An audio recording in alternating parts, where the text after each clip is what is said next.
Dear students, आज हम लोग देखेंगे फ्रेडल क्राफ्ट रिएक्शन।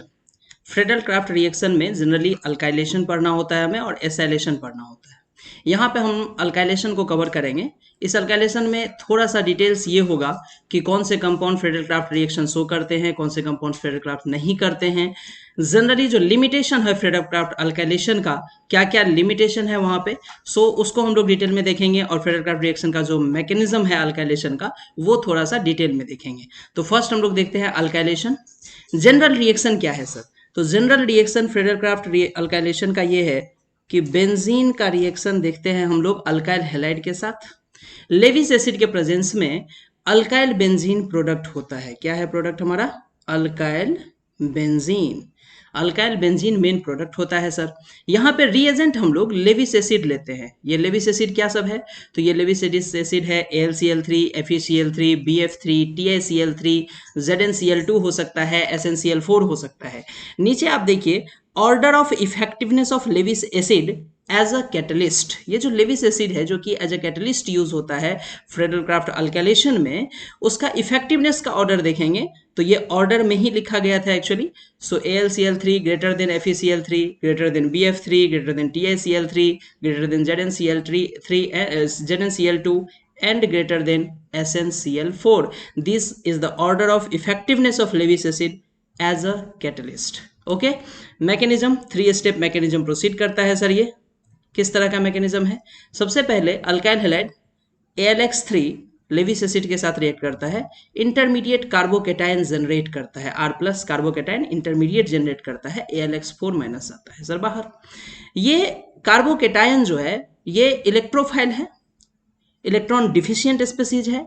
बेंजीन के रिंग में हम लोग जानते हैं कि जो पाई इलेक्ट्रॉन क्लॉड होता है सर, ये हाई इलेक्ट्रॉन डेंसिटी की तरह काम करता है। सो पाई इलेक्ट्रॉन क्लॉड अप्रोच करता है इस इलेक्ट्रोफाइल को और ये जनरेट करता है इस टाइप का कैटायन जो कि रेजो स्टेबलाइज कैटायन है। और जब हम इसका रिजोनेंस हाइब्रिड खींचते हैं तो resonance hybrid is something like this. ऐसा होता है ये रिजोनेंस हाइब्रिड। ये जो पॉजिटिव चार्ज है सर, वो पॉजिटिव चार्ज इस कार्बन से लेकर के इस कार्बन तक कंप्लीटली डीलोकलाइज्ड रहता है थ्रू पाई बॉन्ड। तो इसीलिए हम लोग इसको इस तरह से डीलोकलाइजेशन को शो कर देते हैं और पॉजिटिव चार्ज यहाँ पे दे देते हैं। अल्काइल ग्रुप यहाँ होता है, हाइड्रोजन यहाँ होता है सर। इसको बोलते हैं हम लोग सिग्मा कॉम्प्लेक्स। क्या नाम है इसका? Sigma complex. सो ये सिग्मा सेकेंड स्टेप में ये सिग्मा कॉम्प्लेक्स बनाता है सर। सिग्मा कॉम्प्लेक्स में अब यहाँ देखिए कि बेंजीन जो है वो अपना एरोमेटिसिटी लॉस कर दिया है। ये मस मोर स्टेबल से लेस स्टेबल के फॉर्म में चला गया है सर। सो ये अगेन एरोमेटिसिटी गेन करने के लिए यहाँ से H प्लस रिमूव होता है और ये जो बॉन्ड है ये डबल बॉन्ड में कन्वर्ट होता है। ये जो H प्लस रिलीज करता है वो AlCl4 के साथ रिएक्ट करके HCl देता है और AlCl3 एज अ रिएजेंट जैसे आप कैटलिस्ट लिए थे वो catalyst as it is recover हो जाता है सर। सो मेन प्रोडक्ट क्या मिला हमको? Alkyl benzene.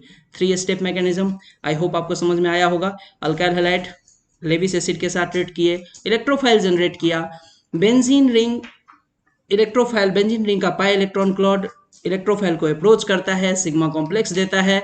सिग्मा कॉम्प्लेक्स में डी प्रोटोनेशन बोल सकते हैं आप, H प्लस यहाँ से रिलीज होता है सर, जो कि AlCl4 के साथ रिएक्ट करके HCl और AlCl3 देता है और अल्काइल बेंजीन मेन प्रोडक्ट आता है। क्लियर है ये चीज? क्या हमें ध्यान रखना है कि सर यहाँ पे इंटरमीडिएट बना है कार्बोकेटायन R प्लस। तो जहां कहीं भी कार्बोकेटायन बनता है तो if there is a possibilities of rearrangement तो वहां पे रीअरेंजमेंट होगा सर।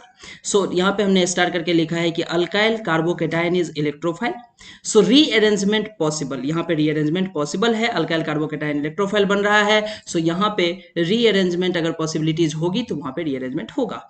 एग्जाम्पल, पहला एग्जाम्पल है ये बेंजीन के साथ methyl chloride anhydrous AlCl3। Purpose क्या होता है? अगर यहाँ पे आप एक्वस AlCl3 लेंगे तो ये AlCl3 लेविस एसिड की तरह बिहेव ही नहीं करेगा, क्योंकि जो वाटर का लोन पेयर होता है उसको ये यूज कर लेगा। बिकॉज ऑफ दैट इसकी एसिडिक स्ट्रेंथ कम हो जाएगी, इसीलिए इसको एनहाइड्रस रखा जाता है। क्लियर?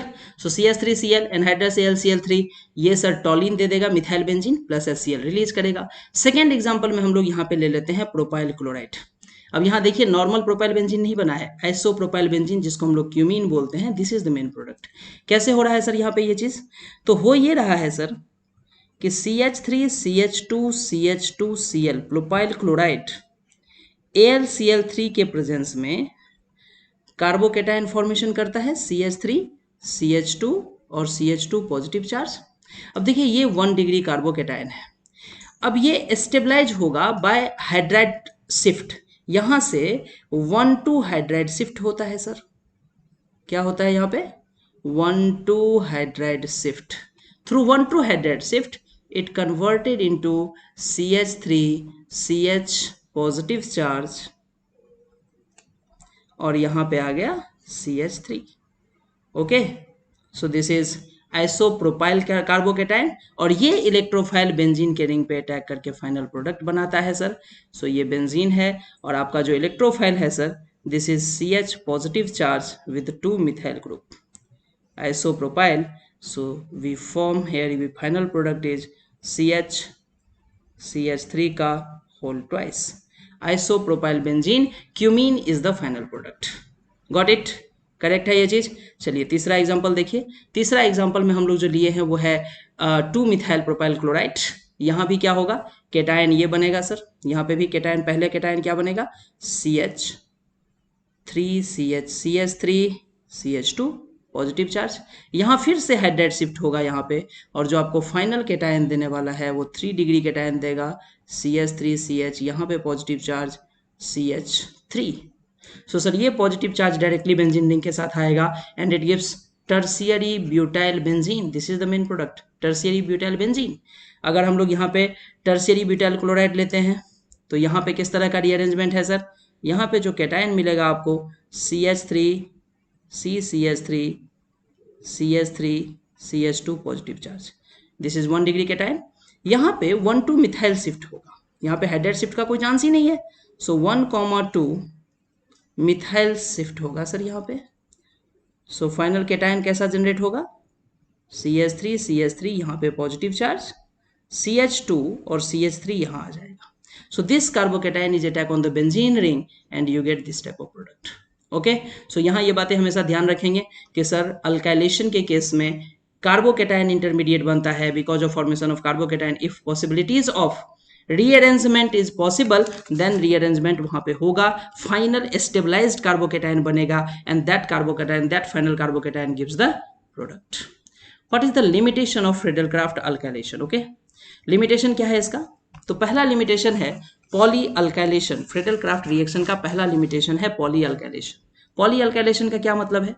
पॉली अल्काइलेशन का मतलब है गाइस यहाँ पे क्या होता है कि अगर आप बेंजीन का रिएक्शन RX अल्काइल हैलाइड के साथ कर रहे हैं और मैं बताऊं कि ये अगर आप एक्सेस में ले रहे हैं, अगर आप ये एक्सेस में ले रहे हैं in presence of anhydrous AlCl3, then you get alkyl benzene, not only single substituent, polysubstituted alkyl benzene. every carbon पे अल्काइल ग्रुप का सब्सटीट्यूशन हो जाएगा सर। क्यों होगा ऐसा? जैसे ही बेंजीन रिंग पे आप बेंजीन से एक अल्काइल बेंजीन बनाते हैं RX, AlCl3 के प्रेजेंस में आप बनाते हैं alkyl benzene. You know this alkyl group is a activating group. It activates the benzene ring towards electrophilic substitution. You are taking alkyl halide in excess. So AlX3 के presence में again alkylation हो जाएगा, ortho और para position पे alkylation हो जाएगा। You may take either ortho product or you may take either para product. So यहाँ पे ऑर्थो और पैरा पोजीशन पे अल्काइलेशन, अगेन एक्टिवेटिंग ग्रुप आ गया है इस पे। तो और भी जितने इसके रिस्पेक्ट में ऑर्थो ये पोजीशन हो गया या फिर ये इसके रिस्पेक्ट में ये ऑर्थो पोजीशन हो गया या इसके रिस्पेक्ट में ये ऑर्थो पोजीशन हो गया, सो सारे पॉसिबल पोजीशंस पे इस तरह से अगर आप रिपीट कर दे इसको, अगर आप इसको रिपीट कर दें तो ऑल पॉसिबल पोजीशंस पे अल्काइलेशन हो जाता है sir. So if RX is taken in excess, polyalkylation takes place on benzene ring. So this is first limitation. यहाँ पे हमने लिखा है कि R group alkyl group is activating group and ortho para directing group, so it activates the benzene ring towards electrophilic substitution. Because of that, all possible positions of carbon in benzene ring substituted with alkyl group and polyalkylation takes place. Clear? चलिए second point है कि Friedel Craft reaction is not possible in the presence of following functional group at benzene ring. इसको जरा ठीक से समझिए दोस्त। क्या होता है कि हम लोग बेंजीन रिंग पे अल्काइलेशन और एसाइलेशन पढ़ लेते हैं। अब कौन से ऐसे सब्सटीट्यूटेड बेंजीन है जो कि फ्रेडरक्राफ्ट अल्काइलेशन शो ही नहीं करेगा, फ्रेडरक्राफ्ट एसाइलेशन शो ही नहीं करेगा, क्योंकि वहां पे इलेक्ट्रोफिलिक सब्सटीट्यूशन पॉसिबल ही नहीं है। ऐसा कब होगा? ऐसा तब होगा सर जब बेंजीन के रिंग से अटैच जो ग्रुप है ये अगर strongly deactivating, strongly electron withdrawing group हो, EWG हो, स्ट्रॉन्ग इलेक्ट्रॉन विड्रॉइंग ग्रुप हो, तो जो बेंजीन रिंग में हम पाई इलेक्ट्रॉन क्लॉड को high electron density Claude consider कर रहे हैं, वो हाई इलेक्ट्रॉन डेंसिटी क्लॉड रह नहीं जाएगा सर। सो इलेक्ट्रोफाइल का अटैक वहां पे पॉसिबल नहीं हो पाएगा। तो ये ग्रुप कौन कौन से हैं? तो ये ग्रुप है NO2, cyanide, COOH, COR, CHO, COR, NR3+. As you know, nitro has NO2 group has strongest electron withdrawing group. It has -M effect, it has -I effect. Cyanide में भी -I-M होता है। और एसिड डेरिवेटिव्स या aldehyde या ketone जितने भी group हैं, it has carbon C double bond O। और carbonyl group as you know strong electron withdrawing group होता है सर। ये डबल बॉन्ड इस पे शिफ्ट करता है, कार्बन पे पॉजिटिव चार्ज आता है, और ये स्ट्रॉन्ग -M ग्रुप होते हैं। तो इस तरह के अगर स्ट्रॉन्ग -M ग्रुप लगे हुए हैं बेंजीन के साथ, in that case benzene ring do not undergoes Friedel Craft alkylation. Clear है दोस्त? तीसरा पॉइंट क्या है sir? Some strongly activating group also do not gives Friedel Craft reaction. Like अगर बेंजीन रिंग के साथ NH2 लगा हुआ है या इसके डेरिवेटिव्स लगे हुए हैं, अमोनिया के डेरिवेटिव्स NH2 या NHR या NR3 या OH, इस टाइप के ग्रुप अगर लगे हुए हैं, तो होगा ये कि सर अगर यहाँ पे स्ट्रांगली, ये तो बहुत ही स्ट्रांगली एक्टिवेटिंग ग्रुप है सर, लेकिन जब आप इसको लेविस एसिड AlCl3 के साथ ट्रीट करेंगे ना, तो this lone pair participate in reaction and it forms the complex like this। Sir ये बेंजीन के न्यूक्लियस पे रिएक्ट ना करके ये NH2+ और यहाँ पे AlCl3- इस तरह का कंपाउंड बना देता है सर। सो यहाँ पे इलेक्ट्रोफिलिक सब्सटीट्यूशन नहीं हो पाता है। तो अगर इस टाइप का स्ट्रांगली एक्टिवेटिंग ग्रुप भी अगर लगा हुआ है बेंजीन के रिंग पे, तो हम ये बोलेंगे कि सर यहाँ पे फ्रेडल-क्राफ्ट अल्काइलेशन नहीं होता है। तो सर फ्रेडल-क्राफ्ट अल्काइलेशन होता कहाँ है? तो फ्रेडल-क्राफ्ट अल्काइलेशन होता है, Friedel-craft is possible in case of benzene. Benzene के केस में होता है सर। सिंपल अल्काइल बेंजीन है तो अल्काइल बेंजीन के केस में होता है सर। अगर एराइल बेंजीन है, एरोमेटिक रिंग के साथ अटैच है, एराइल बेंजीन है, वहां भी शो होता है फ्रेडल-क्राफ्ट अल्काइलेशन।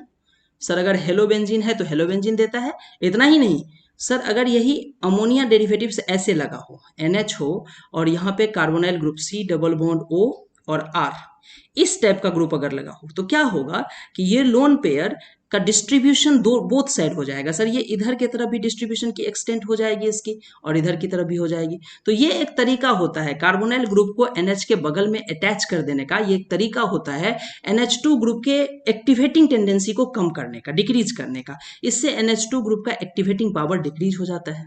तो इस टाइप के अगर मॉलिक्यूल्स हैं तो वो फ्रेडल-क्राफ्ट अल्काइलेशन शो करेगा सर। यहाँ पे अगर आपको OH के जगह पे OC डबल बॉन्ड OR आ जाए, क्या बात समझ पा रहे हैं कि सर इस लोन पेयर को इधर डिलोकलाइज होने की भी टेंडेंसी हो जाएगी। ये कंप्लीटली बेंजीन रिंग के टुवर्ड्स डिलोकलाइज नहीं हो रहा है, जिसकी वजह से इसकी एक्टिवेटिंग टेंडेंसी डिक्रीज कर जाएगी, एक्टिवेटिंग पावर जो है वो डिक्रीज कर जाएगा।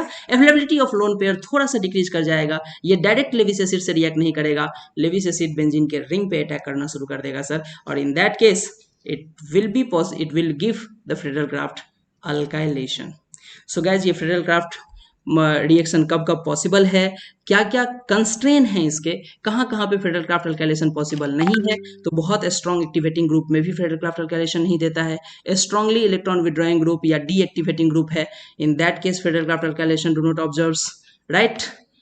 अल्काइल ग्रुप एक्टिवेटिंग है, सो ये पॉली अल्काइलेशन की पॉसिबिलिटीज होता है। These are the limitation of Friedel Craft alkylation. Guys, I hope Friedel Craft alkylation आप लोगों को अच्छे से समझ में आया होगा। So if you really like the video, please like and subscribe the channel and hit the bell icon for notification of next video. Next video में हम लोग कवर करेंगे एसाइलेशन के बारे में, mechanism, example and some special constraints. Thanks.